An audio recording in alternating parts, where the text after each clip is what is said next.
Do you believe that if your passing is tragic, that you can get put in some sort of time loop? What if your spirit doesn't know it's gone, or even worse, it knows that it's gone, but just doesn't know how to cross over? I'm Graeson McGaha, and this is Paranormal Nightshift, your fan-submitted stories told here.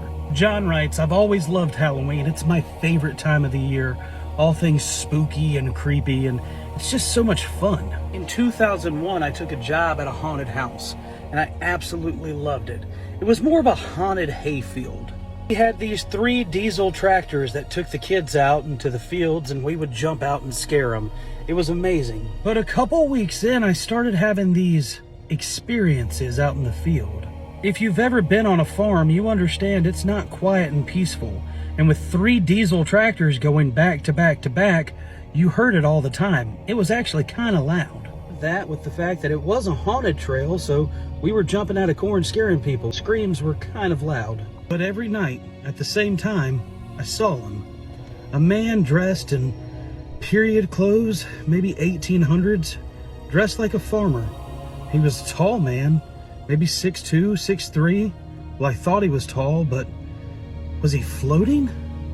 He would float past, look at me, and act like he was going to say something, but then he would just, I don't know, dissipate? It was like he would just disappear. Like that was what he was here to do. I asked some other people if they had seen him, and everybody thought I was crazy. It must have just been sleep, you know? I was working a lot, and I just wasn't sleeping.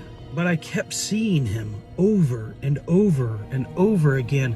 I finally went to the library one day to do some research about the land or where we were at. But all my research turned up nothing. And it would just get so quiet. Just so quiet as he passed by. It's like I couldn't hear the rest of the world, like I was trapped there with him. Real life took over, and I stopped working at the haunted house the next year, but that had been 20 years ago. I took my kids this year, and sure enough, same time, same place, there he was. It's been over 20 years. It's like his spirit is trapped forever in the same time. Does he know that I'm here? Does he actually see me? And what peace can we find to help his spirit finally cross over? John, I love your story because it leaves so many of those questions unanswered.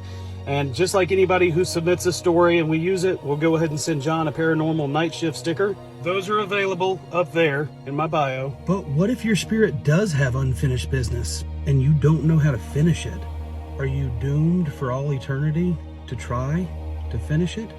Tell me what you think about this in the comments, and if you have a story, please send them in.